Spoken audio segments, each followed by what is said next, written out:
दांडा काय का तिकडे गेलो आहे घाला काय दुकानचे का शेतात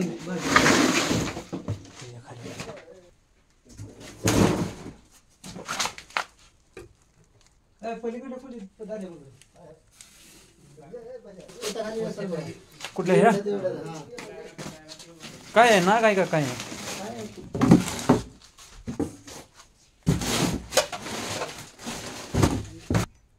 दामन आहे मोठे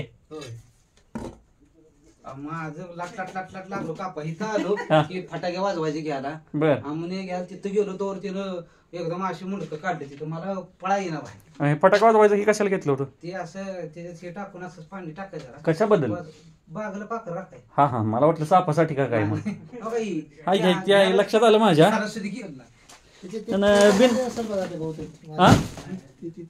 बिनविषारी साप आहे त्यामुळे भ्याच काय काम आहे मित्रांनो. आता कुंडलच्या एरियात बलवडी फाटा इथं आपण आलोय. चिंचणी टू बलवडी फाटा शेतात आपलं काम चालू होतं ट्रॅक्टरचं तरी ते काम थांबवून आपण इथं आलेलो आहे. इथं साप आहे अशी माहिती भेटलेली आहे. इथं बघू शकताय पूर्ण शेतीला लागणारे मेडिसिन आहेत.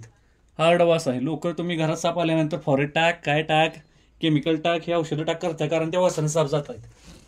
पण इथं ह्याला काय म्हणता येईल एवढी औषध असून सुद्धा हा साप येत आलाय. कारण हे बघू शकता हे पूर्णपणे पडलेली उंदरांची विष्ठा आहे. म्हणजे सापाचं खाद्य आहे मेन ते इथं आहे. या एवढ्या केमिकलच्या वासात सुद्धा त्या उंदरांचा वास याला आलाय. त्यामुळे हा साप इथं येऊन बसलाय. त्याच्यावरून ओळखून घ्या हा साप शेतकऱ्यांचा कसा मित्र आहे किती फायदेशीर आहे. हा साप आपल्या इथं अवतीभोवती असणे उंदरांचा पूर्णपणे नायनाट करण्याचं काम हा साप करतोय. असे साप मारायला नाही पाहिजे. आपण असे साप वाचवूया. बघू शकता धामण ओळखणे एकदम सोपं आहे. वरच्या जबड्याची आणि खालच्या जबड्याची रेषा जुळलेली आहे. अंगावरती ब्लॅक कलरचे स्पॉट व साईजला मोठा येलो कलरमध्ये जरासा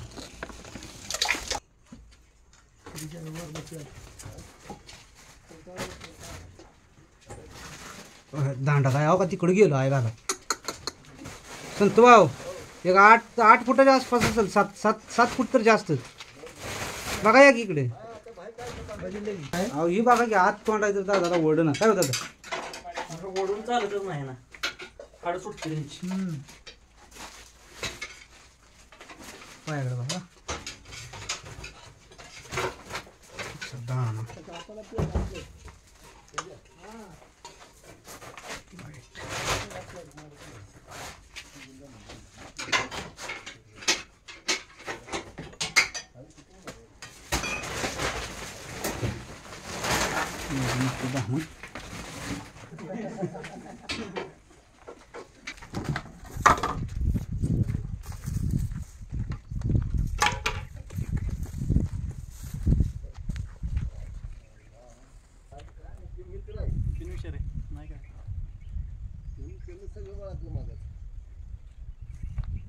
बघू शकता ह्या आपण कसा हाताला तिडा दिलेला आहे.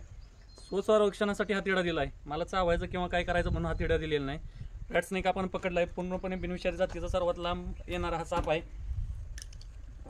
त्याच्यावरून एवढं कळतंय हा दामिन साप असून सुद्धा एवढा जाम आवळतोय. तर रॉक पायथन म्हणजे अजगर कशा रीतीनं आपले शिकार आवळत असतील कारण ते शिकार पूर्णपणे हा स्वतःच्या शरीरानं कुंडली मारतात व स्वतः शिकार पकडतात कारण त्यांच्याकडे विष वगैरे काय नसते.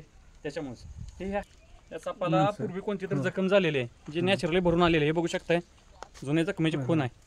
नैसर्गिकरित्या ती भरून आलेली आहे. बऱ्याचदा लोकांना वाटतं की सापाला जखम झाली की त्याला मुंग्या लागतात मुंगळ खाऊन टाकतात साप मारणार. निसर्ग यांचं रक्षण करण्यासाठी समर्थ. आतील रूम मध्ये ट्रॅक्टरचं इंजिन ऑइल सांडलेलं आहे. त्यामध्ये हा साप पूर्णपणे भरलाय त्यामुळे सटकतोय. थोडासा याला धुवून घेऊया. त्याला पण काही प्रॉब्लेम नसावा म्हणून. स्लिप होतोय हातातून हा साप. बघू शकताय सापाची लांबी फुल साईजची दामण आहे. असे साप वाचले पाहिजेत. मित्रांनो कुंडल फाटा येथे जो आपण रेड स्नेक पकडलेला आहे त्याला इथं नैसर्गिक ठिकाणी रिलीज करण्यासाठी घेऊन आलेलो आहे. बघू शकता या सापाचं स्पीड कसं आहे.